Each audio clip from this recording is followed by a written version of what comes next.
Yes, we changed to analog sticks, analog parts, and some L1, R1 pads, and it's working fine. L1, you can see that the R1, L1, R1, and it's not drifting the L.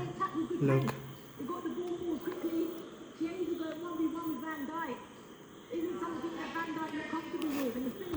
The R also. Keeper has no chance. Hard and low into the bottom corner. It's difficult for anybody. Any goalkeeper to save. It's fine. Off the post. Chiesa is back. And another Key all working. because of the warm conditions. And we fixed that.